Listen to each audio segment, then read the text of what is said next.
আসসালামু আলাইকুম। ওয়ালাইকুম আসসালাম। আপনি এখানে কোথায় আসছিলেন? ভাই আমি পাসপোর্ট অফিসে আসছিলাম। আপনার পাসপোর্ট পেয়েছেন? জি, আমি পাসপোর্ট পেয়েছি। এই যে পাসপোর্ট আমার হয়ে গেছে।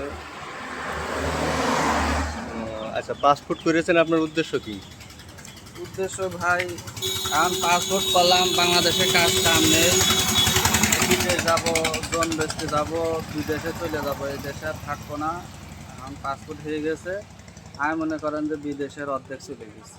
এখন বিদেশ যাব, যে কাজ করব আর বাড়ি মেলা মেলা টাকা পাঠাবো। আপনি কি মনে করছেন বিদেশ গেলেও অনেক ইনকাম হবে? অনেক মানে যা হোক মেলাই হবে না, তাও যেটুক হয়। আপনি কত টাকা খরচ করে যাবেন বিদেশ? এই ৩০-৩৫ হাজার টাকা। ৩০-৩৫ হাজার টাকা খরচ করে বিদেশ যাওয়া যায়?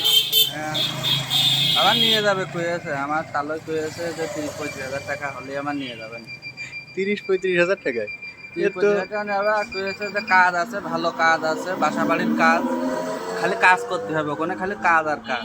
বাসা বাড়িতে তো আমারই কোনো কাজ না, তো আপনার প্লেন ভাড়াই তো হয় না ৩০-৩৫ হাজার টাকায়। না, ওই তারা কোনো কাজ করাবে বলে আমার নিয়ে যাচ্ছে, নিয়ে যায় ওখানে, তারপরে ওই কাজ করতে হবে, করলে ওই কাজের বিনিময়ে আমার টাকা দেবে। ৩০-৩৫ হাজার টাকায় তো বিদেশ যাওয়া হবে যায় না না। ভাই, আমি আর কথা করতে পারছি না, এখন বিদেশ যাবো।